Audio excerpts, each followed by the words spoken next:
It's the weekly 30-30 trading list. We're looking at the top 30 momentum companies over the last quarter and the top 30 launchpad stocks, the ones that have had the best improvement in the last week. Gary Glover's been through the list of each of the 30 top companies and he's pulled apart and pulled up the best charts to review this week. Good morning, Gary. How are you? Yeah, I'm good, Chris. It's happy to see you coming from the sunshine state up north, nice and warm, and the first day of spring. But you've been able to delve through the charts, and this one looks familiar, the one that you've got us starting off on. Last week? Yeah, no, it wasn't last week. I thought I was going to skip over there just because I think it sort of popped again and then pulled back there. So a bit of volume in the last few days down there. So probably got to watch here. I don't know. Sometimes with the small ones, you have these sort of pops on pretty good years and draw it, off the equity raising event. So always sort of aware of those things that can come out of that. Even though sort of 40 years do fund this one. But yeah, definitely worth keeping an eye on there. That one there has had a bit of selling the last 2 or 3 days. So that's probably got me less excited about it now after having probably a secondary pop there. I thought number 3 was pretty interesting there, so rate of resources at the end. Just because there was a bit of a BCP in there, there's a little bit of congestion, tight congestion there, so nice volume through here. And then we saw the volume just sort of dry up here again. And then bang, we're sort of, we popped out again here and kept running here. So this is an interesting sort of pattern here of sort of some of the winners in the past there. As they sort of build and break out and get a bit of a good move of volume and then pull back up light volume. See Bravura in the list there, but yeah, look at that little all that tight consolidation through there. There's your sort of like, that really, really tight sort of just kind of hugging under the high, you just struggling to go down. So yeah, it's been impulsive up, sideways, a bit impulsive and sideways, impulsive and sort of sideways, impulsive. So that's why it's just sometimes just sort of, yes, the old sort of Bill McLaren there used to talk about, impulsive and corrective trends, just sort of knowing the difference between them. When a market moves pretty quickly in one direction and then it goes through a sideways sort of corrective pattern, it's different types of trends there and knowing the difference there. And normally when trends go through a little bit of pause, they'll go in the same direction that they moved into that pause, So we've moved up into the pause there, moved up in sideways there. We tend to break in favour there. So you're sort of almost waiting for those little breaks there. So, when you saw this tight consolidation there, you can sort of see here that you really want to, a break above 52 cents, you want to be sort of following that. So you could have been watching this for 2 or 3 weeks, but then, eventually you do crack that level. And then you probably, the thing is that you see the volume come in there, and the volume would have been in the early first half an hour, this hour would have been powering on, and you were probably already taken out the volume for the previous day, first hour. So those are sort of things to watch there. So I think that's a good little pattern there, just when you sort of see that really tight price action. So it's important that it's sitting above that 50-day or just compressing on it before it bounces off. Yeah, I think it adds to it. Yeah, it definitely adds to the sort of positive sentiment there. And as you know, we sort of look at those coils there where we sort of see the stocks that are sort of being positive, and then they're having a breather, and then you get that all the sort of moving averages all converge together and tighten up, and that's sort of when you sort of it'd be like the Bollinger Bands, calendar bands are all tightening up as well. So yeah, those does look pretty interesting. Just a good little pattern there, but you could probably look at that pattern there, like you probably, that setup there, like you might have been looking at this setup here. What date's that? That's 28th of July. So, you might have been thinking here, this thing's going to pop here, and then then you go again here on the 4th of August. So you might have bought this or you might have bought this, waiting for a little break here, but you don't really get the break. That's why sometimes it's sort of, I do often, I might start with a little 5% sneaky sort of early, but if it doesn't sort of kick on by the end of the day, I'm probably out. And I'll wait point, and then I might see it again. It doesn't move, and then so you really want to see the signs that you're sort of going to get going here. So, but yeah, it's why you sort of just got to wait for the setup. So sometimes it requires a bit of patience there. Like, if you sort of see that coil, just put it on your watch list, and then you just sort of keep checking it every day, and then eventually they'll sort of show signs there. But there's plenty there that have actually stayed in that grind for quite a period of time. But if you identify that sort of sideways pipe, it's not about what to look up there. Look, FBR looked interesting there, just because it has had a bit of a change of character here early, sort of broken this sort of downtrend. Had a bit of a volume through here, pulled back here, and then there's some bigger volume sort of started to come in here after this thing is sort of moving here. So, so that's kind of interesting here. Might sort of, just probably going to watch here. I had the 1 day down, that's it. Now we're sort of back up again. Love to see this maybe just tighten up here, consolidate here, maybe some light volume, but worth keeping an eye on FRE. You thought this is pretty interesting there, just because I was sort of okay volume in the first move, no volume on the pullback here, and then we're getting good volume on this move again and here. So we're sort of starting to see pretty good volume for a small one. So but that might have looked at that. That's sort of one that's in that probably keep on a bit higher there.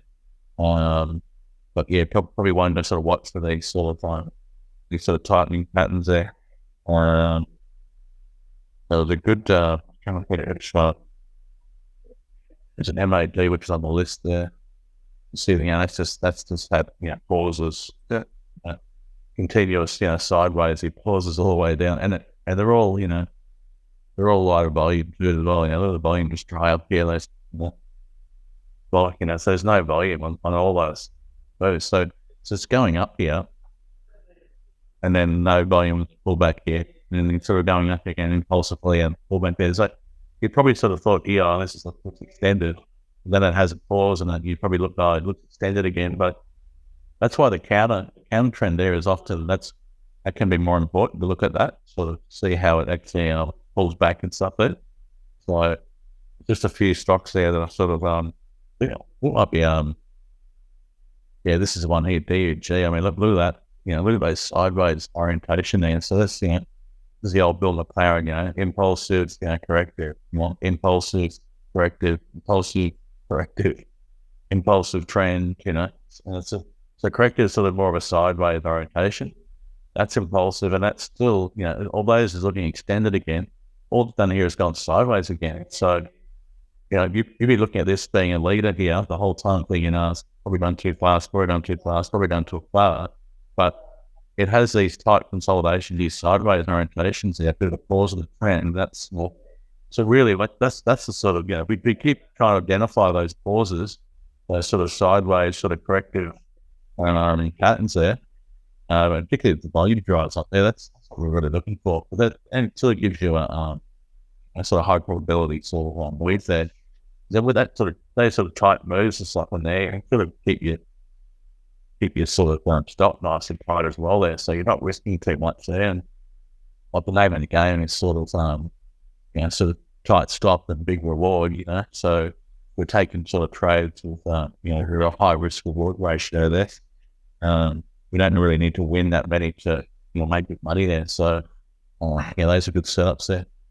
ZNC was number 13 on the list. Thought that looked pretty interesting here, just because there's been a bit of volume here for a small one. So possible change of character here now. And that's obviously pretty nasty downtrend here, but now broken a swing high here. And most importantly, we've actually seen some pretty good volume in here. So now sort of ZNC sort of, should go on our list there.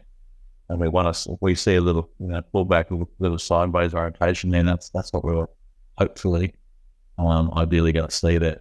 So, but that's a possible change in character for that stock. A few of the payments on it, Chris, so EML and, there was another one on the list as well, I think, there. A couple of payment stocks are sort of made on the list. We did see in the thematic, the debt solutions companies were coming up, so including the banks, the online payments, and also the software providers behind those solutions. Yeah, so Tyro was number 2 out of on the weekly list as well, so they had a different move. But there's a couple of VCPs in there with not just I'm not a big they like the space here, but that's it. The first leg down, second correction, third one there. Even here, this is like had a tight sideways move here as well. So whether this is your VCP here or this one here as well, that's sort of breaking through that little B wave there. That's a good sign there, and then breaking up through this level as well. So that's pretty constructive. And then you've got another VCP in here again. So you got first leg, second, tightening up here. Probably gave you a little breakout. Might have stopped you out here. Did go below the swing low, so probably would have stopped me out of there if I'd been trading that. But it's interesting you're sort of getting those sort of setups there. I mean, Tyro's had sort of similar, had a decent pullback and then popped here again. So, just interesting what's going on there. I think EL8, which is one of the uranium stocks, is it's done pretty well. Like a lot of the other ones, I was sort of trading better than the yellow. I sort of already traded out of those, but I noticed that EL8 sort of kicked up a bit further. I think there was IGE. There's another one there in the uranium sector, sort of kicked one as well. I had a pretty decent win as well, sort of a smaller one. Well, what else was on there? I think ASM was the one that I thought was pretty interesting. I was keeping an eye on this actually, just because this has had a nice impulsive move up here. Nice pullback. So like a volume come back in again and tighten up again. So they might have the sort of the hallmarks of a VCP setting. The only issue I got with ASM is still have a little bit history. Yeah, so when you sort of got so much, $14 down to like sub $2, there's a lot of losers. Yeah, so basically it's just going to face selling here. So not like a lot of stocks that sort of, when stocks get a new highs, no one has sold it there before. I bought it there before, so everyone's celebrating together, right? They've all got new buys. Yeah, so it sounds sort of doesn't sound a bit odd saying that, but when you've got so many losers in the past in stock there, it always keeps a lid on a stock.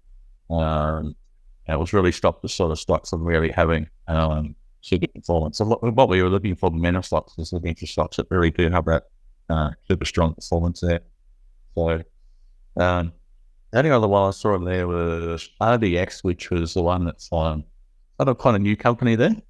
So the new IPO. So it's had a bit of an early fade, then sort of had a bit of a corrective pullback there, and sort of started to actually have some volume sort of come in here. It's kind of interesting to me. Sort of told me to go and actually go and do some homework on that stock there. Because it's sort of showing some pretty positive early signs, which not a lot of IPOs. Like a lot of them sort of come on, get hot, and then they fade. This is sort of probably done the opposite. So it's faded early and then it sort of started to build. That could be, when I look at some of the strongest stocks, particularly some US IPOs, that's how they look. So a lot like this. So fade and then build. Otherwise, the other pattern is to sort of be hot and then cool off for a long period of time and then build later on. So it's like everyone overpays for the IPO early, and then they're all excited, and then the news dries up, and then pricing activity dries up over a period of time. That's our sort of our momentum. Yeah, quality momentum there. So looking at we got a few uranium stocks in there. We've got a couple of gold stocks in there. Just got a bit of a mix, I guess, of stocks in there that have sort of been running here the last 4 to 6 weeks or stuff in there. In the weekly list there, the thing that does jump out at me, and I think we spoke about this during the week and one part of it in the last week, there was that there's a lot of gold stocks in the weekly list there. And I know that we've sort of chatted during the week about this as well. I think it was the gold producers were the first out of the blocks there, sort of showing a bit of strength there. So I think it might have been Amelia, RSG, Whereas yes, there's just quite a lot of the gold stocks were showing some really early strength there when that market was really weak. So there wasn't too many sectors that were where the market was coming off.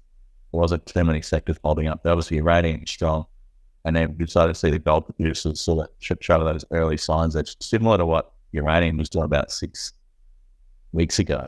We know what's happened to uranium until since then. That really kicked on. So it's a good sign actually for these gold producers at the moment here. So I definitely keep an eye on those. They've had a bit of a pop here, and they're also starting to sort of come back here. I think RSG's had a bit of a nice little pop there. Like just sort of, so it's really about trying to watch this sort of counter move here now. WGX was on the list as well. So again, it's had a pretty nice pop there. You want to sort of see a nice consolidation there. Silver Lake was on the list as well. Had a bit of a pop there. So the volumes aren't particularly strong there so far, Chris, like in terms of like being super strong here. But if I go back and look throughout the last year or two there, all the rallies early, they started with lighter volumes as well. So it's not, so even though you think, it's not really the greatest sign, there's nothing unusual about that so far, because that's been the norm in the last year or two there with the move. So they've actually sort of started with sort of some lighter volumes there. So still sort of, it's robust volume, but it's not like super strong volume. Like often plots when you sort of see that big base, see the big volumes, and then that's when you get the big moves and stuff there. But this is a market, in my opinion, the market's actually like a rotating market there. It's definitely seeing stocks sort of maybe range bounds there. And I sort of started to introduce a little bit of a new trade into my little repertoire recently. I'm trying to look at sort of growth stocks, but then you can do that little B-weight break off a small move. So I saw ALQ was number 29 on the list there. Sometimes the stock might bounce and then pull back, and it has a big bounce first, and then you sort of your B-weight break will be a little too high. Where if the first little bounce is tight, comes back, and then it breaks that, and that's the one to sort of follow there. So recently we had a little bounce there, pulled back, and then just gone through that little high there. So I'd gone through, I think it was 11.28 or something like that, 11.29. That's the sort of little signal I'm just looking for momentum stops here, just because this is a range bound upper market here. So it's just a little trade that I've sort of been monitoring for a lot of months there, testing it, and but I'm only trading this on the high momentum. It's like anything to more high growth there. So like an ALQ, all jumbos, those sort of style stocks. I wouldn't do it for like a REIT or a low delta sort of stock here. But that's on the list there. So ALA was number 7. So nice little, bit of a sort of tight VCP sort of style of view, really. Sort of more of a sort of tight congestion there. New wave break in there. Low volume there. Probably a little small. Mineral Resources was on the list there. So that's got a bit deeper there. I thought this might have been the low here, because that was sort of on the weekly, a good sign there. Look at that weekend setup there. I was really looking for this whole thing to set on top of this previous high, which it hadn't done previously. But if we look at where this has come down to, all it's come down to is this, this is sort of short-term high here. So it's good futures, which is an old high as well. So it's basically quite a few touches there. So that is actually quite a key level that Mineral Resources has bounced off there. So I thought this was going to be the level. It's come marginally lower here and bounced there earlier. There's pretty good volume there already off that low here. So that's a big sign for Mineral Resources. So this is definitely one to sort of keep an eye on. That's pretty good. That's good volumes there. So now you probably just want to sort of see a little consolidation or something a little tight there. Keep an eye on that, but that's pretty good check, I think, that stock here. What else we've got in there? So TLX, which has been, again, this is the classic sort of, been a leader for quite a while. It's still showing reasonable strength there. Even after this bit of a pullback there, come back and 3 waves or maybe 4 or 5 waves here now. It's actually had pretty good depth, that volume so far. So it's had a pretty good bounce here. The volume's pretty robust, so I'm showing a bit of strength there. Definitely want to keep an eye on that for a little bit of like pause there. QOR, sort of one that's, I think this has been on the list for a couple of weeks actually, this stock, but possible VCP setting in here. This is sort of showing in a sort of, records there. So not bad volume through there. No volume on the decline until we get down below here. Got a bit of volume through here. Pull back again, just no volume whatsoever. So no selling really going on here. We're sort of starting to sort of see a bit of volume starting to sharpen up in it and tightening up here. So this is definitely one I sort of put on the list there. It's sort of showing the early signs is there. The early signs there are nice VCP pattern, so that looks quite good.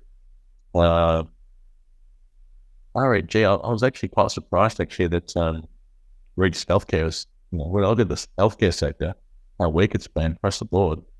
Look at the stock here, it's almost the opposite to the whole sector. That is showing relative strength there versus everything else here. So I thought that was a real surprise there, sort of just to give an eye on it. Yeah. We were surprised in looking at the top 30 momentum throughout the last 2 weeks, in exactly what you're saying. Through reporting season, the large caps had, but mostly underperformed the rest of the market and were quite a red patch. But from the smaller mid caps, especially those in the pharmaceutical or with the biotechnology and the diagnostic tools, that group is really outperforming. And this one here looks like it's a small, mid, maybe micro cap. No, sorry, not micro, but still, the smaller mid cap healthcare seem to be doing okay. Is that what you're reading? Yeah, and I've definitely seen there's few of those there sort of popping up there. So yeah, just a few sort of sectors there. There's been a bit of a mix in some of those. I know that some of the biotechs there, some of them have been sort of weak and others have been strong here. So, but yeah, I guess that's maybe reporting season is sort of throwing up a little bit there. But I do find that reporting season has still been pretty volatile as well. So I thought, some of the companies have actually reported quite well. Yeah, and they've had a bit of a reaction in a negative manner. Thought, oh, that's a bit of a surprise. But then, like 2 days later, they're actually heading back up again. So it's sort of like, it's almost like there's a little bit of a shakeout in there, or sometimes reporting maybe, has some liquidity, so maybe tends people to sort of slow down a little bit into that, But yeah, definitely seeing some few more odd moves. This reporting season has seen for a while there. One other stock there with there's a couple of times there is that Tourism Holdings, THL, but pretty choppy here. But it is a new company here, and yeah, probably worth keeping an eye on there. That's obviously reported pretty well. He had a bit of a gap up there, so might sort of consolidate, fill that gap. But that's pretty constructive. Amcor was sort of one that I thought looked pretty interesting, actually. Had like a good capitulation washout here, and the volumes have been sort of constructive there. So that looks constructive on the daily there. What's probably more important is on the weekly, it's sort of come back and retested the last low there. So it's a bit of a false break in some regard, but the big retest back from like 19 back down to sort of 1450 here, or big move for a big cap. This is this sort of chart here epitomizes what the market's done here. So we look at all the big the top 50, top 100 shares. They're just going up and down in its ranges there. So these sort of false breaks here when they go back and retest the weekly range, or maybe the last year or turn low there, they've been really good trading or sort of signals there. So it's just a bit of a false break in there. So if you do start to range trade again, your stop's nice and tight. Upside potential is pretty decent there. So that's kind of trade where you dust off the old research and look at the average PEs over the last decade or two, and like you do with the banks. So okay, we're buying this at historically low PEs. So in general, I should be all right.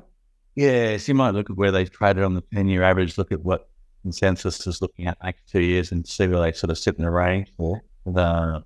Yeah, definitely a bit of that, but it's definitely, I mean, just think about sort of CSL as well.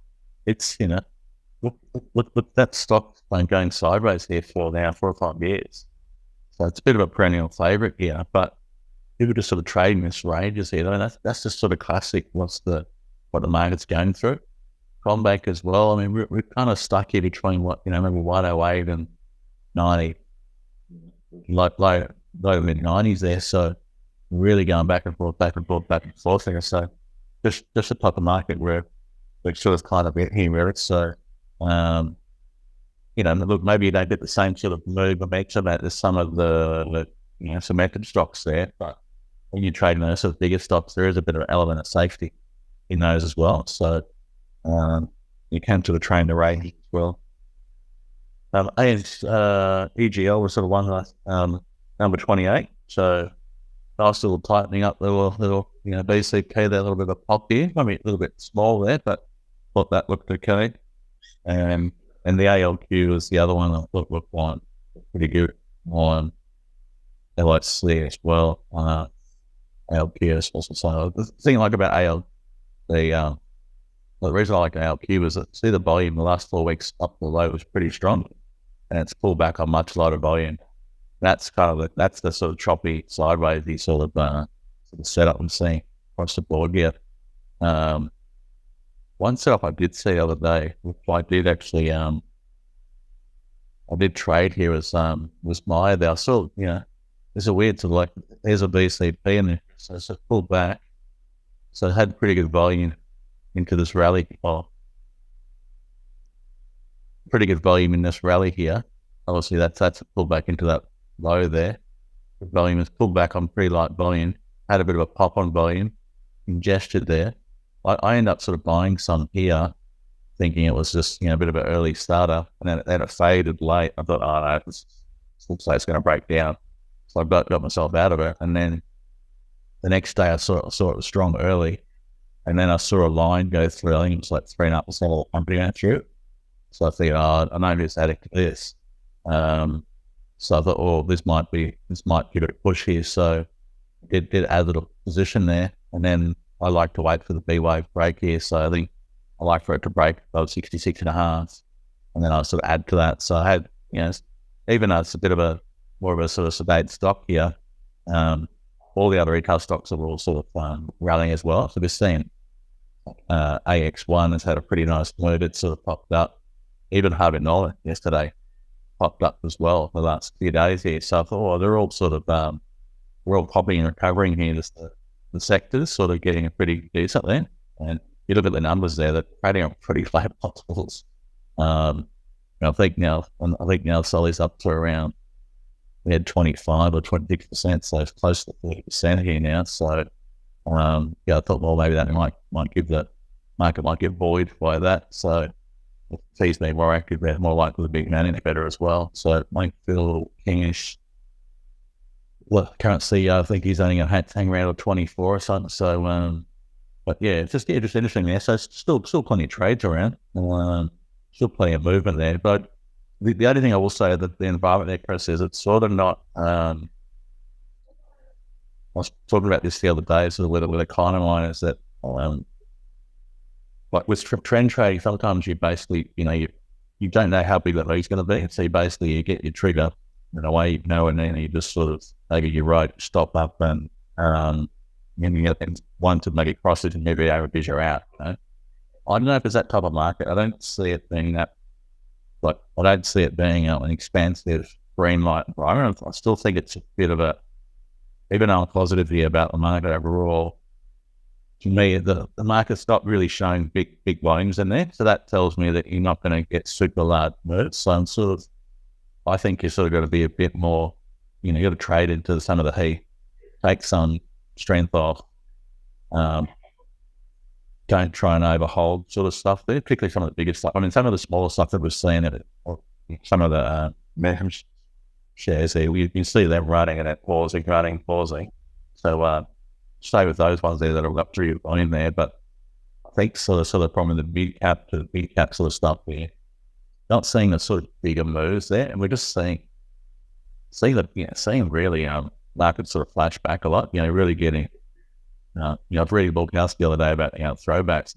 At the moment if you actually wait for a lot of stocks to sort of break in your highs, I think normally about 50% have a throwback from memory. I reckon at the moment it's probably 65 to 75% are having throwbacks. So most of them will come back they'll do like a 3 or 5 day pullback in around, and then sort of go there. So you're sort of getting just it's dangerous to be buying following momentum here and trying to buy the break or go with the heat. You're actually sort of, I think you can be a bit more patient in this market here. So I'm sort of finding out. That's a good insight, being more patient in this market because of characteristics that you're seeing. Well, you are filtering through consistently the leading momentum companies on the ASX, the ones that have had the best weekly movements. You're constantly scanning the best momentum and you're identifying that there's a pretty good chance there's an opportunity to wait for the pullback and be patient. So is this something that you've traded many markets? When the market's running hot, when you're getting the breakouts, when you're getting that massive explosive move with good volume behind it, would it be fair to say that the opportunities to be patient aren't there in those kind of markets? So this is different?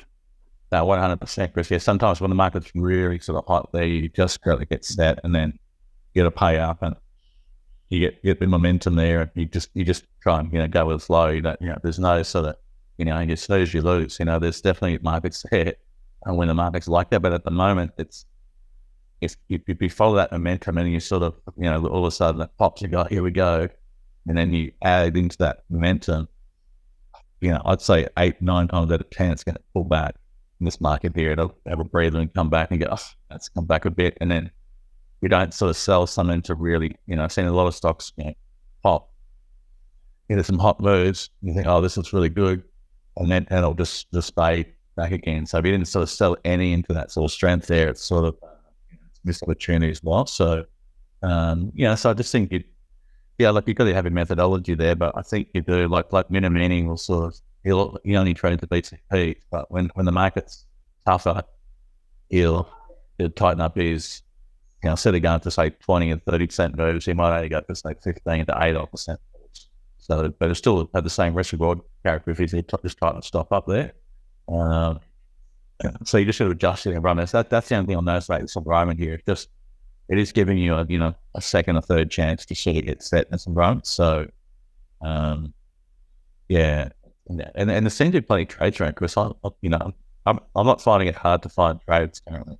So, but look at my, false breaks, my VCPs, and carbon handles, or B-wave breaks, things like that. The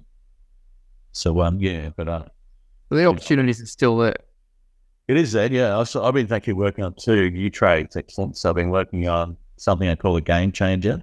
So just sort of when I see a stock have a news that comes out, just change the game for that stock. Oftentimes you'll see a gap up and then what occurs after that. So I'm trying to build that into my repertoire. And then also because it is a choppy environment, these high momentum stocks, so stocks that are sort of got a strong revenue line and strong profit line,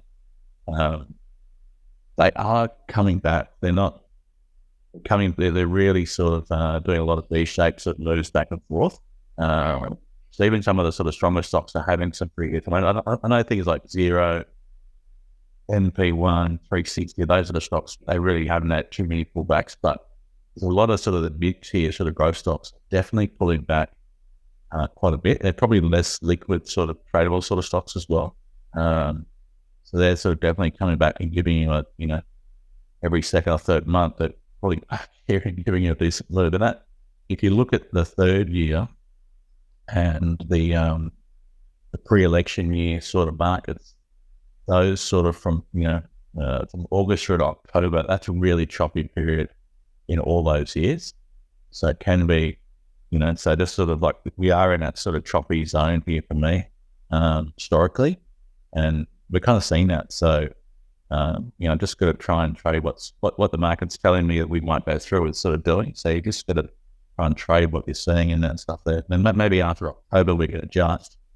Maybe it'll get a little stronger that hopefully, but yeah, just adjusting to what's happening in the market here. Well, that's really good insights to be sharing, and thank you for sharing them on not only the top trades, top momentum companies, but an overarching feel for what's happening at the gold face, trading face, the markets. So it's that point, I guess we say thank you very much, Gary Glover from Novus Capital. Thanks, Chris.